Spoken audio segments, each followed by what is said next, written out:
The education system was not set up for different neurotypes. It was set up for a neurotypical population in a predominantly neurotypical society. The knock-on effect in an adult's life is that they become traumatized as children. Trying hard to function and fit into a neurotypical system is traumatizing. Many adults have very low self-esteem, very poor opinions of their own abilities, and may feel that things aren't for them, that they're not capable. So it really has a huge impact on somebody's mental health and well-being, the fact that they're trying hard to struggle within a system that's not built for them.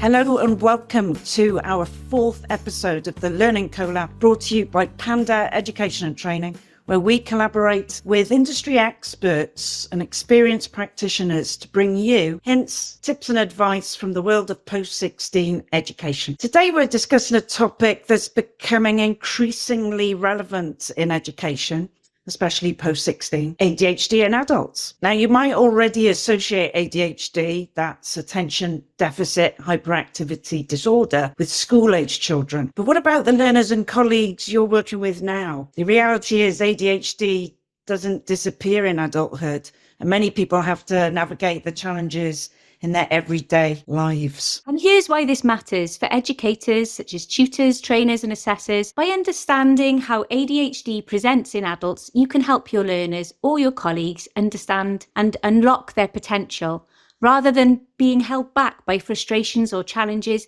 they might not even fully understand themselves. We'll explore how to spot signs of ADHD, what to do if someone suspects they have it, and how educators like you can better support neurodivergent learners. So I'm Rose Prothero from Panda, here with my Panda partner, Rachel Arnold. And today we're really pleased to be joined by Dr. Esther Barrett from Barrett Coaching and Training. Now, we've been working with you, Esther, for many years, but in a different guise, because, some of you may remember Esther from her many years working at JISC as a digital guru, it says here, Esther. But Esther, you've now found a new path in life after a diagnosis, I believe 4 years ago, of ADHD. So welcome to the podcast, Esther. Thank you very much. It's lovely to be here. It's lovely to see you both again. Good. So Esther, look, can you talk us through that journey from being that digital guru and that job role you had to now being an ADHD coach? How did that happen? Yeah, so interesting. And I love the way you're calling me a guru, because I never signed up to be a guru. I think I did it for such a long time that it just kind of naturally became kind of guru status. So digital learning, yeah, I was really happy in that job. I loved it. I never thought I would leave JISC. I thought I was going to, retire from there. But actually, when I got diagnosed with ADHD at the age of 53, and I started, doing the research as you do, digging deep, going down some rabbit holes, I found on some forums that people were talking about ADHD coaching. And I thought to myself, spontaneously and impulsively, I would like to be an ADHD coach, little knowing that it would end up being my career, probably for the rest of my career now. So I trained as, a regular coach, a traditional coach with the ILM level 5 qualification. And then I found that I was coaching more and more people, particularly ADHD, but of wider neurodivergent people as well. And there was no training in the UK. So I thought, well, who better? I don't say that. Why not write some training? Let's write some training. I've been in education for 25 years. I know how to do training. I know how to do coaching. So I started training coaches a couple of years ago now as well. I had the UK's first accredited coach training course for ADHD. And I was very proud of that. And there are a few more now in the UK. So it's lovely that the profession is growing and that more and more people are becoming ADHD coaches. And of course, it grew so much I had to leave my job in JISC, which was pretty sad because I loved my colleagues, but I have a whole new bunch of colleagues now as well. So it's not like I've lost colleagues, it's just I've gained some more and still talk to some of them to this day. So it was definitely the right thing to do. Excellent. So Esther, can you maybe please start by explaining what is ADHD and how does it present in adults? It's such a big question. What we always say is if you've met one person with ADHD, you've met one person with ADHD. So it's kind of hard to generalize, especially bearing in mind that a lot of people may have more than one neurotype going on. The first thing to say about ADHD is it's a terrible name and doesn't really describe what it is. Attention deficit sometimes, but attention hyperfocus other times. So it's not really a deficit. It's more of a kind of interest-based nervous system is what we're calling it. Hyperactivity, yes, but not always. Hyperactivity could be outward, could be inward. Yeah, not always physical either, is it? Could be in the brain. Absolutely, absolutely. And then the whole disorder thing, well, what we're trying to do is use more neuroaffirming language. So we're trying to talk about ADHD, autism, dyslexia, dyscalculia, dyspraxia, Tourette, and probably I've missed one there, as being neurotypes. So instead of being judgmental about it and saying things are disordered, what we're saying is that neurodiversity includes many neurotypes. And some of those people have the type which is typical, and some of us have the type which is not typical. And so ADHD falls into that category. And another thing to note as well is that seemingly what we're finding is that most people have more than one condition. So I have, or neurotype, you could say, I have ADHD, probably autism, and definitely dyscalculia. And lots of people are finding that there's more than one thing going on. So that's really interesting as well. So we could say like our neurotypes. ADHD in particular then. So what we think of as being impulsivity, yes, that's for sure, could be impulsive in all sorts of different ways in our life. The attention deficit, as it's called, it's like an inability to focus on things we're not interested in, but a heck of an ability to focus on things we are interested in. But that comes along with some organizational issues around, executive function, can struggle with things like time, organizing, scheduling, task initiation, and that can lead to a lot of stress and anxiety. So the third thing to remember is to divide them into three areas. We've got focus, the attention thing. We've got function, executive function stuff. And thirdly, and equally as important, feelings. So people can really struggle with emotional dysregulation and rejection sensitivity dysphoria. And so if you're going to think about ADHD, those are the three things to really remember about it: focus, function, and feelings, and struggles within those three areas. I think you said, how does it present in adults? Mm-hmm. And actually, it presents in adults the same in a way as it does with children, except that adult has usually learned to mask their true selves, find strategies to manage it. It doesn't go away in adulthood. The traits of ADHD can really come and go. A lot of women find that their traits really exacerbated at really important times of their life, and big changes, hormonal changes, menopause and so on, but also big life changes like maybe university, starting a family, those kinds of things. So it presents in adults the same as children, in as much as if you've met one adult with ADHD, you've met one adult with ADHD, but there are some themes. Yeah, there are some themes. I think the difference is as well, when you're a child, you're almost like a caged animal in a classroom. So when you're an adult, maybe you choose a job where you're up and about and you can do your own thing. And so your focus and your need to do different things, maybe you can do that as an adult. But when you're a child and you're caged in a classroom, your hyperactivity part of you is either daydreaming out the window, fiddling about with a pen, or maybe not being able to sit still. So again, that maybe that's why it's seen differently in children and adults, maybe. I think so. The education system was not set up for different neurotypes. It was set up for a neurotypical population in a predominantly neurotypical society. So of course our neurodivergent kids are going to struggle. And the knock-on effect in an adult's life is that they become traumatized as children, not only through education, obviously lots of other things as well, but trying hard to function and fit into a neurotypical system is traumatizing. So the ramifications through the childhood and into adulthood is that many, many adults have very low self-esteem, very poor opinions of their own abilities, and may feel that things aren't for them, that they're not capable, or that they will never reach any kind of potential. So it really has a huge impact on somebody's mental health and well-being, the fact that they're trying hard to struggle within a system that's not built for them. Thinking specifically of the workplace, what sort of challenges could adults sort of experience, do you think, at the workplace? So many. Imagine your working day. You have to have a diary, and that can be difficult. Scheduling can be difficult. Prioritizing what's more important can be difficult. Turning up on time can even be difficult. Getting out of bed to go to work, and then arranging meetings, being able to do tasks during the day that are boring, uninteresting, procrastinating around those, feeling bad, beating yourself up.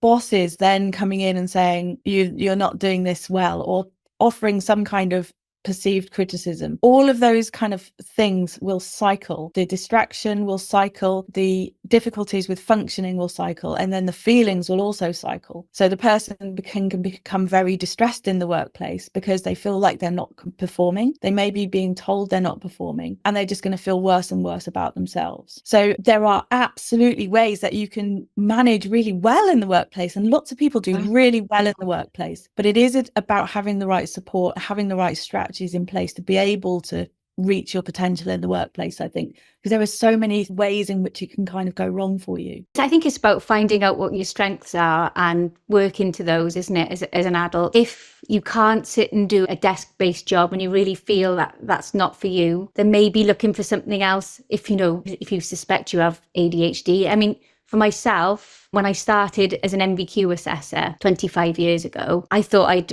found the perfect job because I was working with multiple different learners every day. I was quite organised with my paperwork and doing all that, but I was out and about, driving about to see people, working with lots of different people. And I know that sort of really stimulated me in finding out where my niche was, which sort of leads me on to my next point, is that I've done lots of research myself around ADHD over the last, for a long time really, but particularly over the last 4 or 5 years. When my son asked me, Mum, do you think you've got ADHD? And I was like, oh, I don't think so.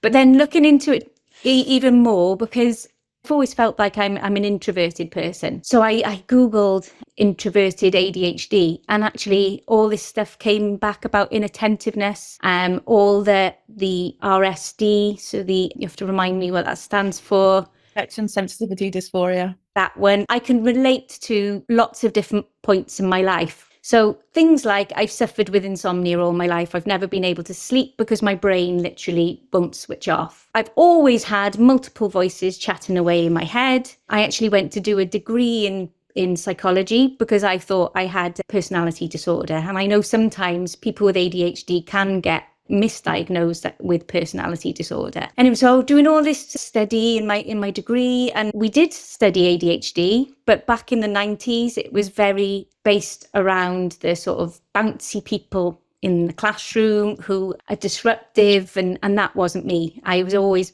quite good at school, even though I was probably a bit of a daydreamer. But yeah, and it's all these things started to resonate with me, really. So it wasn't until I started studying neurodiversity in more detail over the past few years that, like I said, I've identified so many traits. Particularly my working memory has always been really bad. I'm constantly using my wonderful iWatch for finding where my phone is because I've lost it. Always losing my keys, my glasses. It's a daily occurrence. It's just something that happens in my house that everyone's used to now. My husband has always called me Arthur because I do half a job, because I'll start something and then I'll go on to something else, and then I'll go on to something else. And there's about 12 half-completed jobs around the house. And I didn't realise that was a thing. And then he actually went on an ADHD course in work, and he came back and he was like, you are so ADHD. It's just unbelievable. Then having that awareness now, I'm meeting more and more people who have the same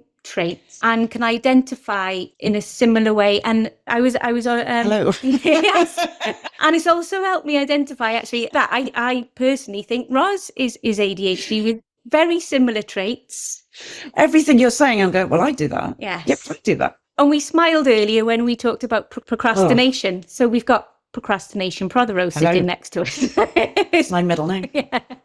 But the thing is, though, right? Yeah. I mean, and we talked about this last week because I said to Rachel, I mean, come on, do you really think I've got ADHD? Or am I, you don't really think I've got ADHD? She went, oh my God, of course you do. And that took me aback a little bit because I think, well, it's just me, being badly organized. And I am a massive procrastinator. I leave things to the last minute. I am also half a job. Hello. As my partner calls me second gear because it's so slow at doing stuff. But I just thought that was just me, is that really ADHD? That's what I think. Yeah. It is just you, but I think people with ADHD often say, when other people are talking about it or identify traits in them, they always say things like, I'm generalizing, everyone does that, don't they? And it's easy to go through 30, 40, 50 years of your life thinking that everybody else does that, when actually you are a different neurotype, and you just assume that everybody's thinking the same way as you. And I always say, if it walks like a duck and it quacks like a duck, it's probably a duck. And I think it also helps that we sort of understand each other in that way, because we understand how each other ticks in a way. People with ADHD, when they get diagnosed or identify or discover, which is the best word of all, that they have ADHD, is usually find that nearly all their friends and family also are neurodivergent.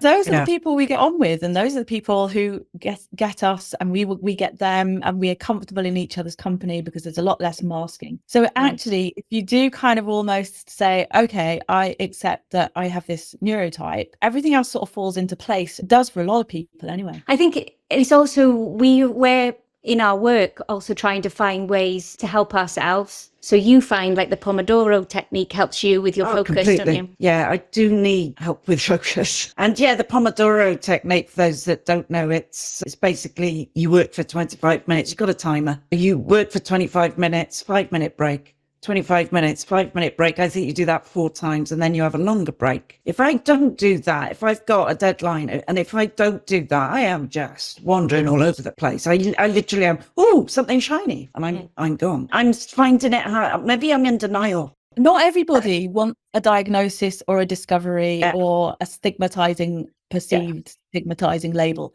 Not everybody wants that, and not everybody needs it either. I think it's useful to understand ADHD and understand if you're a particular neurotype or a combination of neurotypes. I think it's useful to understand that, because then the biggest thing is being hard on yourself. We're all kind of smiling and stuff, and we're laughing about kind of some of the issues that we have, but actually, it can be very, very distressing to be waiting until the very last minute before we complete a task. It's huge. So I'm not diminishing your thoughts about ADHD at all. But what I'm saying is, if people do suspect that they have this neurotype, then understanding it and understanding how to strategize for it, and understanding why they're constantly beating themselves up, which is nearly everybody I've ever met, is constantly thinking they're not good enough, thinking they're too loud, thinking that they're, they're never gonna get anywhere in life, because they've been told all these things all the way through their childhoods, that they're never going to amount to anything, basically.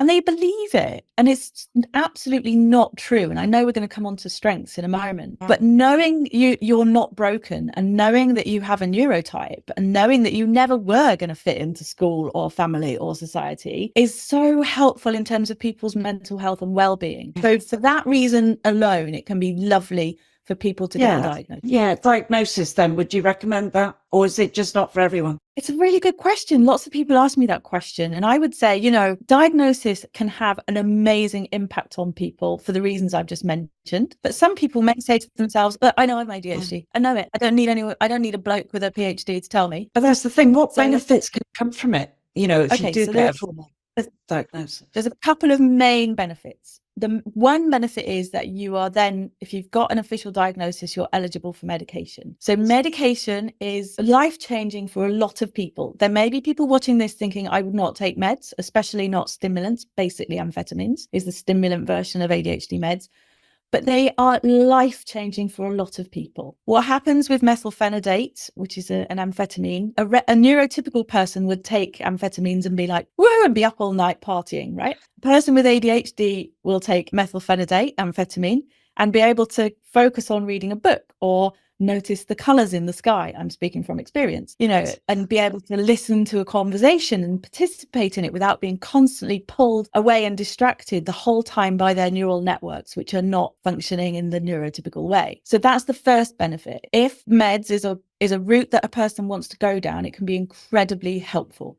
Not everybody wants to do that. And secondly, the big reason that I just mentioned, if you understand it, you can mitigate, you can manage, you can be in touch with other people in the ADHD community, you can find out what works for people, you can try things out. But if you're a person who goes, okay, that's just me, and that's fine too, but it might be just a bit more of a struggle. It might be a bit more of a struggle in terms of well-being, because if you genuinely do not want to be considered to be in a neuro minority, you might be struggling your whole life to kind of fit in and perform like everybody else does, which can be very, very stressful. So I think medication possibly, and less stress would be two good reasons. I was with someone last week, actually, and we spent a very long time together. We hadn't known each other for very long. I spent a long time together on a train, and then a bit more time then together in a city that we went to. ADHD. Oh, I've explained what I just explained to you. She said, oh, I think I am too. And then we had a discussion about it. And for her, diagnosis is something that she would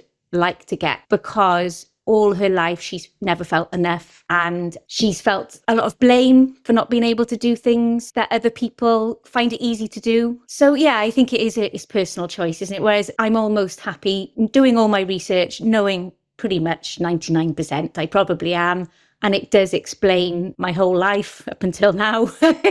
So yeah, I think it is obviously personal choice, and it can benefit some people and not so much others. I want to interrupt you for a second, and I'm so sorry to do that, but you use the word blame, but I tell you another word that people feel a lot of is shame. And there is so much shame around neurodivergent people and their experiences of life. It's the biggest word you could possibly use to describe what's going on with people. Shame about not being able to do things other people can do. Shame about thinking in a different way. Shame about, not succeeding in a way that is expected of them by society or by their families or by themselves. So I think shame is probably the biggest emotion to take into account when we're working with people with ADHD, and how easily that shame can kick in. So if you're teaching, for example, it's very, very easy to criticize somebody and make them feel shame, absolutely not intentionally, but the shame can kick in really, really quickly and really early. Sorry, I just wanted to mention that because you said blame. That was great. Thank you. Yeah. I mean, what I was going to say is we know each other really, really well. We've known each other for years. But should you bring it up? Should you bring up ADHD? If you think, somebody or somebody you've met has, maybe you've recognized in them some of the things we've mentioned today, should you bring it up? Good question. I get asked this a lot. Yeah, it's a really good question. So if it was somebody who I didn't know, I would definitely not bring it up. I wouldn't just kind of a random stranger see some signs, because we do kind of relate to other people with ADHD. We do kind of have this kind of unspoken subconscious connection. And when you look at late diagnosed people, often their best friends and people they spend the most time with and work best with are also neurodivergent. But I wouldn't bring it up with somebody I didn't know. I certainly wouldn't bring it out of the blue to anyone. What I might do, if I knew someone quite well, a bit like the person on the train, you got to know them really quite well, they had mentioned it first, and then you were able to have a bit more of a conversation about it. So I think that it's very much a kind of a matter of tact and diplomacy. I did know somebody for a really long time, about 6 months, who eventually I did just mention it. Why don't they have a little look at it? But that's because I knew them really well. I trusted them. They trusted me, and I felt able to bring it up with relevance into the conversation. But other than that, I wouldn't want to, tell somebody, oh, I think I have ADHD. It could do more harm than good. Yeah. I suppose for most of our listeners being tutors, trainers or assessors, so to not bring it up with their learners, but in the spirit of universal design for learning principles, where we deliver training and assessment for all, there's things that we can do with all learners to help them, regardless of whether they've got ADHD or not. So I think it's important to think about, how we can help them with managing their time, how we can help them with managing their workload, being more organized, helping them with tips and tricks and tools that we may use in our own lives that we can then pass on to others. Like when we teach the Pomodoro technique to people. Time management techniques for everyone, not just, your ADHD, so you need time management. It's for everyone, That's absolutely right. You don't need to tell someone you can see their ADHD traits, even if you can see them. Just act accordingly, If someone's struggling with time or struggling with getting their work in on time and those kinds of things, don't just assume that they're neurotypical and they're going to be able to do things the same as everyone else. Ask them questions. They don't have to be ADHD specific questions. They could be, oh, do you find it difficult to get started with a task? Or are you finding it difficult to schedule time into your calendar to get tasks done? I mean, if the person picked up on it, they might realize that you were asking kind of ADHD influenced questions, but they probably wouldn't. I just want to say it's not an excuse for things. It's a reason for things. And I think that, it's very difficult in this particular period of time that we're in, where people talk about labels and bandwagons and, excuses and things like that. Nobody wants ADHD. It's not easy to live with. you wouldn't choose it if you had a choice, but it also is not an excuse. It's a reason. So let's work around, how can we make things better for that person? What can we put in place? What accommodations can we make? It's counted as a disability. So we're legally obliged to make accommodations for people with ADHD. I think that if you think that somebody's trying to make an excuse, that's actually more shame piled onto more shame. So I think it's important to kind of, recognize, understand traits, even if the person doesn't know it themselves, and kind of, universal design, as you mentioned, act accordingly, really. Well, what about you, Esther? I mean, what is your role as an ADHD coach? What do you do?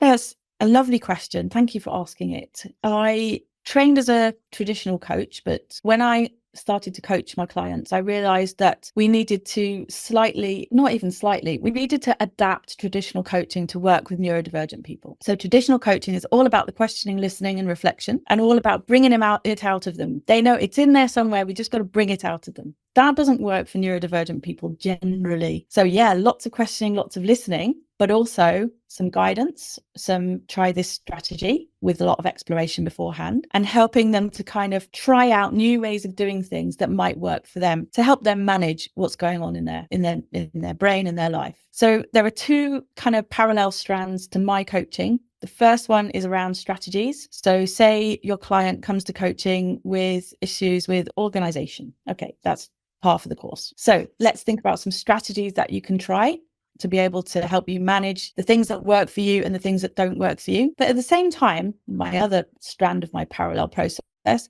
is, what are you saying to yourself? And more often than not, probably 80% of the time, my client is telling themselves that they're never going to be able to do this. So even if they're trying a new strategy, their self-belief, their inner critic is probably saying this is not going to work. So we work on strategizing, but we also at the same time work on, what are you saying to yourself and how can we change it? How can we reframe it? How can we turn your inner critic into your inner coach? Because they may have a few sessions of coaching, 6, 10, 20, but at the end of the day, they're going to go and live their lives after the coaching. So how can we reframe, change, create new kind of self-beliefs that are going to be helpful to them rather than a massive barrier and a massive problem going through their lives? It helps people be less stressed. Yeah, I think reframing is really important, isn't it? I think if you reframe your thoughts knowing you have ADHD, it makes a huge difference, and you can forgive yourself for self-forgiveness, being like an idiot for 40, nearly 50 years, self-compassion, self-kindness, self-love, self-appreciation, all the things that people with ADHD tend to struggle with. Self-care. So I bring all of these things into my coaching, and it's not therapy. We're not digging in. We're not trying to unpick the past. We're taking where they are now and moving them forward with self-care and self-compassion. Yeah. And practicalities. Yeah. Talking about that, actually, one thing I've realized, because I've always absolutely hated my own sort of paperwork, and I literally have a block where I cannot open a letter sometimes, and I'll just have piles of unopened letters. So recently I've realized, this is because I've got ADHD. It's not just me being lazy and ignorant of my mail. So I've actually got someone to come and open my mail and go through it and put it in piles. That's lovely. It feels just so much better to do it that way, and I'm not beating myself up all the time, because I think the thing is, because those envelopes means there's something to do inside them, and I don't want to do whatever's inside the envelope. So I hate having post. I hate seeing post come through the door, and literally I will make piles, and then I've now got a folder with all my stuff in, and then my person comes over and we sit down and we do it together. So yeah, things like that, isn't strategy. What a brilliant little story. I mean, that's a brilliant, we talk about creative problem solving. We have very creative brains. Sometimes we need a coach to kind of just help us uncover what's going on there, what isn't going to work, what is going to work. But what a great solution, and that might work for a while, and maybe another solution will come later on, a few years down the line or whatever, if that's no longer working for you. But being creative and understanding, okay, what's the problem? I hate envelopes. Okay, right. Let's get rid of the envelopes. How are we going to get rid of the envelopes? Someone else can take the envelopes. I'm impressed. I think the other thing that we do as well, we didn't realize it was a thing until we spoke to you recently, is body doubling, is it called? Yeah. So we have worked together on Teams since lockdown, really, but we will sometimes not say anything, but we will both be on Teams, and other people find it really odd. It's not odd at all. Literally the opposite of odd. Accountability can be incredibly helpful. And in fact, there are apps being created all over the place for people with ADHD in particular, because body doubling does a couple of things. It gives you some time in your schedule where you want to do a task that you know you're going to struggle with, but also the other person has got a task that they're going to struggle with too. So the two of you make an agreement between you that at this time on this day, you're going to do this task. So now you've created some accountability, because you say to the person, this is what I'm going to do for the next hour. And they say to you, this is what I'm going to do. And at the end of the hour, you know that you're going to have to say to that person that you have done that task. So the accountability is so helpful. And a lot of people with ADHD talk about body doubling as being, something that if they know they've got a job to do they know they're going to struggle with, and it's going to be a last minute thing, and it's going to be very, very stressful, bring in some body doubling sessions. Or it could be around routine paperwork, for example.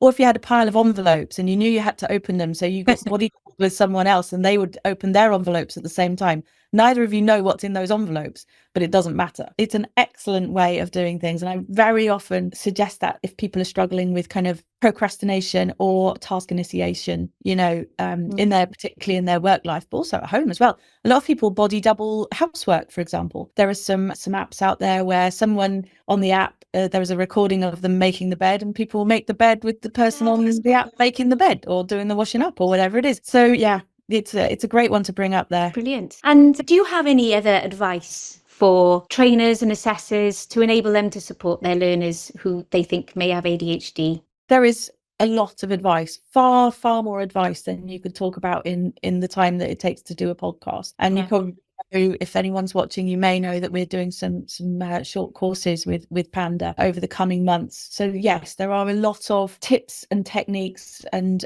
tools that you can use to support your learner, or your colleagues in fact as well, and anybody else in your life. What I would say, of course, and I'll say it again, I've said it before, when you've met one person with ADHD, you've met one person. They may have other neurotypes going on at the same time, but there are some really good things that you can do to support them. And the very first thing that you would do is ask them what they need. Ask them what they need. Don't make any assumptions about what a neurodivergent person needs, especially if you're not neurodivergent yourself, because those two things don't always work across people. So ask them what they need, really explore that as well. Almost don't take the first thing they say. Exploration is so important. Lots of questions. They may not know what they need. So some advice and guidance and signposting, some really good reputable resources. A lot of people get their information from TikTok, and it's not all wrong, but it's not all right either. So, there's some ways of being able to get some information and some suggestions from reputable sources. And, really be okay with it not working. If you try something and it doesn't work, let's move on. Let's try something different, because the person is likely to think it's not going to work. And then if it doesn't work, they're going to feel like they've set themselves up for failure, or been set up for failure worse. And just that non-judgment, if you're working with somebody with ADHD, no judgment. If there's perceived criticism or perceived kind of, judgment in terms of, or emotions or negative emotions coming through, like, oh, I'm fed up with you, nothing works for you, and so on, that will can really hit them hard. So using really neuroaffirming words, really kind of neutral words, perhaps neuroaffirming at best, saying, okay, let's have a think about the way that you work, and what's going to be the best for you. And you can say this about the whole of education, of course you can. What's best for you, learner? The world's your oyster. But it is about asking the questions and not judging. Be curious, not judgmental. Lovely. It's great advice. That's really good advice. I like that. So look, thank you, Esther. It's been really insightful to speak with you about this. I mean, we could go on for hours. But as you said, actually, we are hosting some workshops, aren't we, coming up for tutors, trainers and assessors on ADHD in adults with your good self. And you'll be looking specifically about how educators can support their learners using useful tools and techniques. So check out our website for more details on that. We're doing on general neurodiversity as well, and neurodivergence. Yes, which is excellent. And I believe our March workshop has already sold out, so that's good news. And I just think it's one of those things at the moment. It's being mentioned a lot, isn't it, in the media? And I just think people are really curious to find out how they can support. So fantastic. teacher or a trainer, or you work with other humans, a sixth of those people will be neurodivergent. Lots of those will have ADHD. So it's not like you can go through your career without working with anyone without ADHD or who's neurodivergent. It's impossible. Those people will be there in your classrooms. Yeah. Absolutely. Definitely. Well, yeah, thank you ever so much, Esther. It's been really lovely to talk to you today. And just for our listeners, really, if you've got any questions about ADHD, please drop us a line on our social media platforms and we can ask Esther to answer those for you. In our next podcast, we are going to be speaking with Paul Evans, Director of the Inspiring Skills Excellence in Wales project, and Rosie Boddy, who's a former apprentice and competitor at World Skills, about skills competitions and why they're good to enter, why they're good for raising standards in apprenticeships and vocational education, and how you can get involved. So we hope to see you back for that one. And thanks again, Esther. Thanks, Esther.